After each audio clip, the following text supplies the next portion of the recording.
वैदिक काल का समाज कैसा था। इस क्रम में हम लोग सबसे पहले ऋग वैदिक समाज पढ़ेंगे।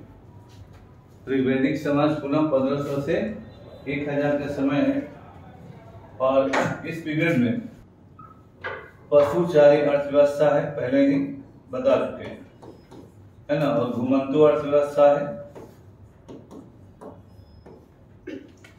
तो यह माना जाता है कि जो अर्थव्यवस्था का स्वरूप होता है उसका जीवन के हर क्षेत्र पर प्रभाव होता है।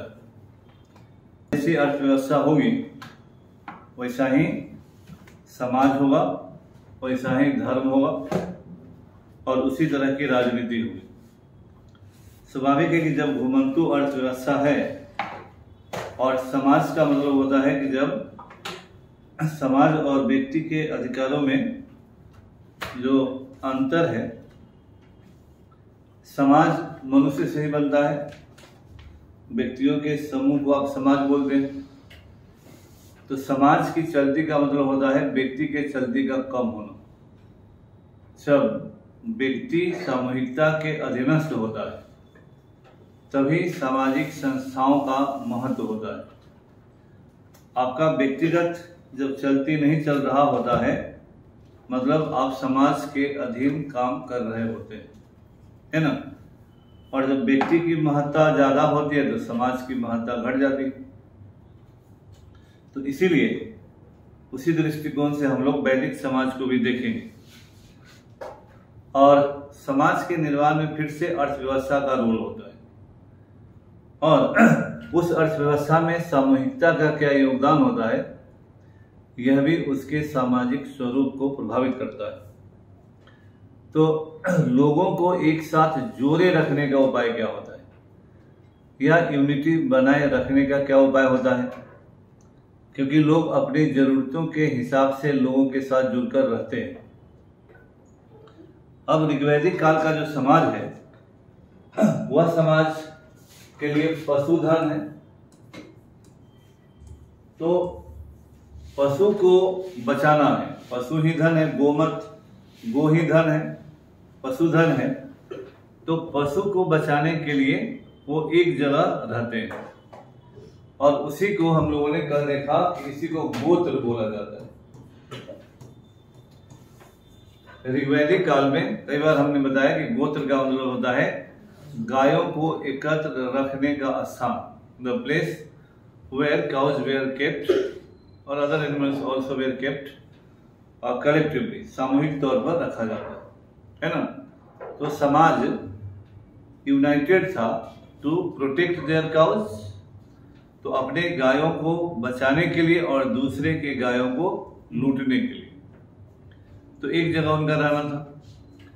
लेकिन यह अर्थव्यवस्था बहुत अस्थायी नहीं थी, ये कभी भी टूट सकती थी। युद्ध हुआ और आपके धन दौलत लूट लिए गए, लेकिन फिर भी उसके बावजूद इस अर्थव्यवस्था में अस्थायी तो नहीं था। तो इसीलिए सामाजिक जीवन में भी उस तरह के अस्थायित्व का प्रमाण नहीं है इस समय। और ऋग्वैदिक समाज के बारे में भी जानकारी के लिए ऋग्वेद का 2 से 7वां मंडल ही प्राइमरी स्रोत है, जिसको फैमिली बुक, परिवार मंडल कहा गया। तो उसी के आधार पर ऋग्वैदिक समाज का रिकॉन्स्ट्रक्शन होता है। जैसे समाज का जब भी बात होता है तो पहला होता है कि समाज किस, how the society has been organized. आज जैसे हम लोग जाति के आधार पर है, कहीं धर्म के आधार पर ऑर्गेनाइज होते हैं, कहीं लोग कलर के आधार पर ऑर्गेनाइज होते हैं, कहीं इकोनॉमिक कैटेगरी के आधार पर ऑर्गेनाइज होते हैं।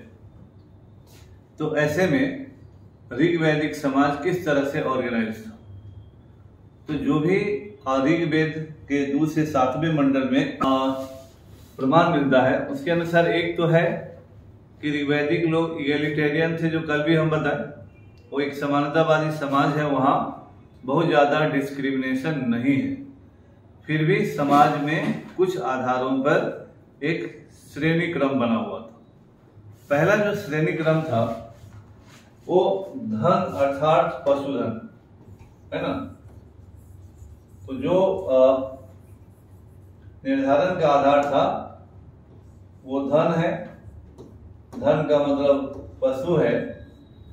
तो एक निर्धारण इस आधार पर होगा कि किस व्यक्ति के पास कितने पशु हैं। तो नंबर ऑफ एनिमल्स के आधार पर आपका समाज में श्रेणी क्रम निर्धारित होगा। तो पशु है, रथ है, घोड़ा है, तो सभी काउंट किए जाएंगे और on that basis the hierarchy of the society will be decided कि कौन बड़ा है और कौन छोटा है। जिसके पास ज्यादा पशु होंगे, रथ होंगे, घोड़े होंगे, वह थोड़ा ऊंचा आदमी माना जाएगा। तो समाज में विभाजन का एक आधार हुआ पशु। दूसरा आधार था उम्र, है ना। उम्र बाबा, पिता और पुत्र, ग्रैंडफादर, फादर एंड द सन। तो समाज में अभी बहुत कॉम्प्लेक्सिटी नहीं थी। एक रंग के आधार पर भी था। वर्ण का मतलब ही होता है रंग। आज संभवतः गोरे थे और यहाँ के लोग दूसरे कलर के थे। तो on that basis also the society was divided. लेकिन उसमें आर्य और अनार्य शब्द होता था। ये आर्य है और अनार्य है। लेकिन फिलहाल दो ही आधार पर मेन डिवीजन था, धन के आधार पर, क्योंकि आर्य समाज अभी यहाँ स्थानीय लोगों के साथ मिक्सअप नहीं किया था ऋग्वैदिक काल में।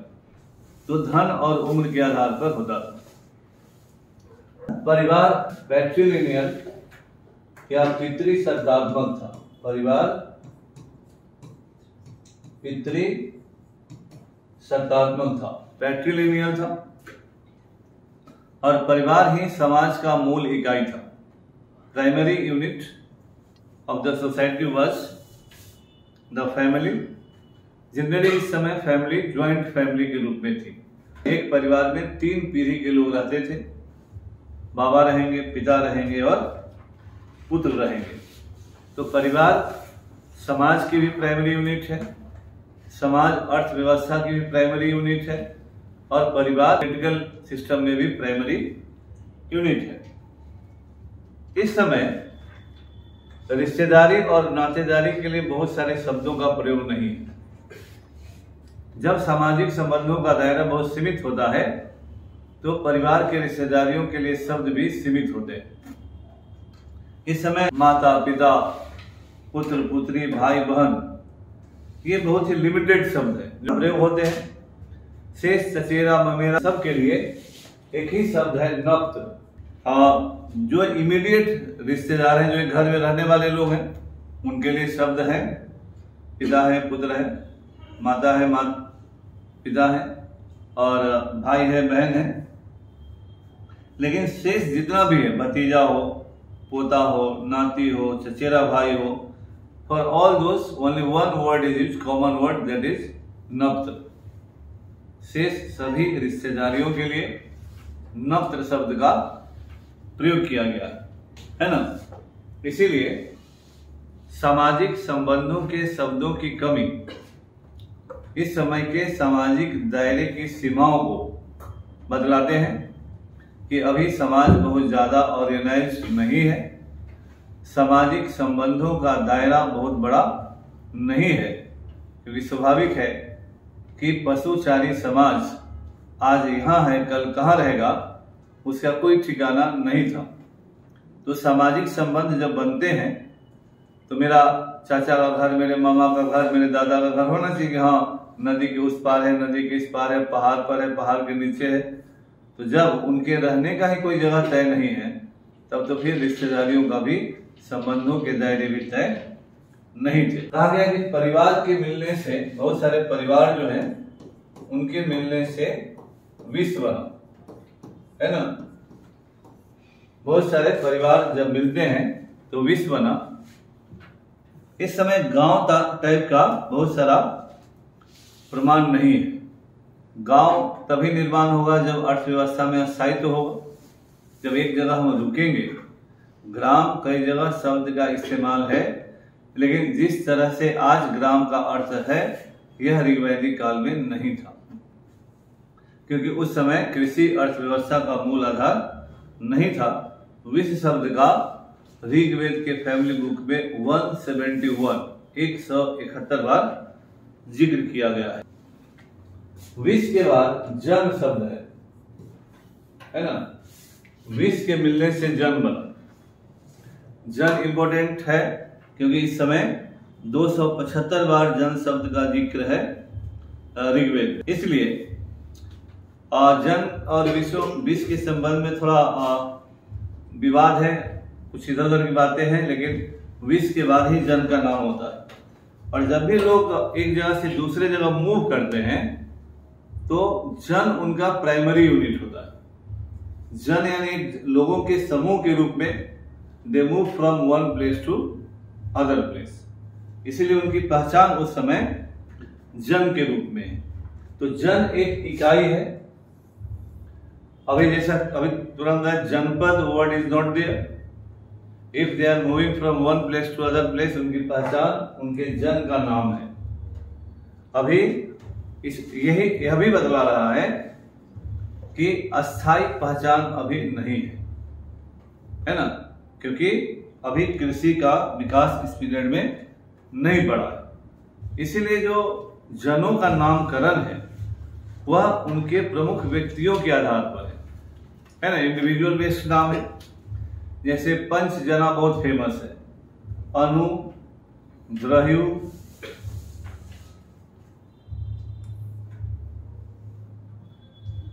अनु,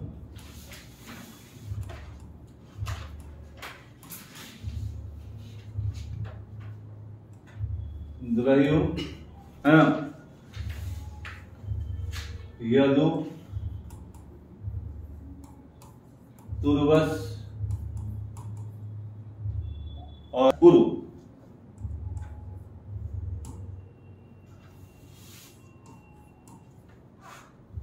है ना, 1, 2, 3, 4, ये 5, यही पंचजना कहलाए। पंचजन सभी के नाम उनके किसी पूर्वज के नाम पर है। इसके अलावे भरत, त्रित्सु, संजय, इस तरह के भी जन उस समय हैं। तो इस समय लोगों के समूह का नाम उनके समूह के किसी प्रमुख व्यक्ति के आधार पर है। Geographical identity is not there. उनका पहचान इंडिविजुअल आइडेंटिटी है, व्यक्ति की पहचान है, जगह की पहचान नहीं। इसीलिए यह बहुत ही इंपॉर्टेंट है। तो विष और जन जो है आपस में किसी न किसी काल्पनिक या वास्तविक जो भी संबंध उसके द्वारा आपस में जुड़े हुए थे। हालांकि इसके अलावे और कोई विशेष प्रमाण नहीं है। कल भी आपको बताए थे कि ऋग्वेद में 9वां सूक्त है पुरुष सूक्त, 10वें मंडल में, वहां पहली बार 4 वर्णों की चर्चा की गई है। ब्राह्मण, क्षत्रिय, वैश्य और शूद्र। अब वर्ण व्यवस्था ऋग्वैदिक काल में किस तरह का है इसके बारे में जनरली कुछ इधर उधर बातें होती हैं, लेकिन इसको कहा जाता है कि it is the functional division. यह कार्यात्मक विभाजन है, इसमें कोई जन्मगत विभाजन नहीं है। क्योंकि ऋग्वेद में इस तरह के मंत्र है जिसमें कोई व्यक्ति कहता है कि मेरे परिवार में जो भी लोग हैं वो अलग अलग कार्य करते हैं। इसका मतलब हुआ कि उस जमाने में जन्म जब आप लेते हैं, जन्म लेने के बाद जो जिस तरह के कार्य में आपका एक्सपर्टाइज हुआ, मन लगा, उसी तरह से आपने उस तरह का काम किया। गांधी जी ने भी और बाद के बहुत सारे लोगों ने वर्ण व्यवस्था के फंक्शनल डिवीजन को ही माना है। तो जिन लोगों का जो कहना है कि जिस आदमी में जो क्वालिटी होती है उसके अनुसार वह काम किया। समाज में सभी आदमी एक ही काम करने के लिए नहीं होते, है ना। तो जिसका स्वाभाविक है, जो एक्सपर्टाइज हुई, वो अपने एक्सपर्टाइज के अनुसार काम करेगा। बाद में इसमें जो रिजिडिटी आई वो अलग बात है, क्योंकि वो रिजिडिटी बाद में आई है। यह ऋग्वैदिक काल में this type of rigidity was not there. तो इसीलिए ऋग्वैदिक काल में जिस वर्ण व्यवस्था का जिक्र है यह कार्यात्मक है, फंक्शनल है। एक ही परिवार में जन्म लिया हुआ व्यक्ति अगर पढ़ने लिखने में तेज है तो ब्राह्मण हुआ, युद्ध कला में माहिर है तो क्षत्रिय हुआ, और अन्य उत्पादक कार्य में माहिर है तो वैश्य हुआ, और फिर शूद्र हुआ सेवा कार्य में अगर है। तो ये एक धार्मिक का एक्सप्लेनेशन है। इस एक्सप्लेनेशन का मीनिंग और एक बहुत सारी चीज अलग अलग लोगों ने बाद में बहुत अलग अलग किया है, लेकिन यह ऋग्वेद के 10वें मंडल के 90वें सूक्त में दिए गए बातों का जिक्र है। आगे चलकर समाज जब ज्यादा कॉम्प्लेक्स होगा तो स्वाभाविक है कि लोग अपनी सत्ता को बनाए रखने के लिए जो भी पावर में होता है वह कोई ना कोई उपाय रचता है कि वह सत्ता में बना रहे, है ना।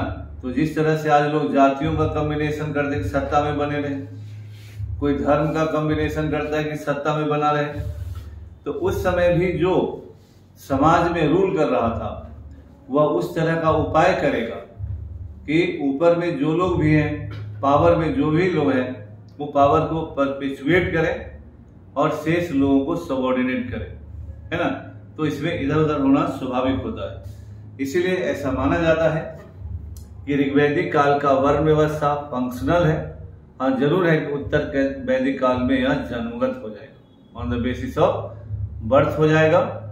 लेकिन ऋग्वैदिक काल में केवल और केवल ऋग्वेद के 10वां मंडल जो ऋग्वेद का नहीं कहलाता है, यानी ऋग्वैदिक 1500 से 1000 पीरियड का नहीं, वो लेटर एडिशन है, तो उसको न मानकर ही चला जाता है। बहुत सारे लोग ऐसा ही मानते हैं, लेकिन है भी तो अंतिम मंडल में, है ना, और वहां बहुत सारी रिजिडिटी नहीं है। ऋग्वैदिक काल के बारे में महिलाओं की स्थिति के बारे में भी बहुत सारे सवाल उठाए जाते हैं।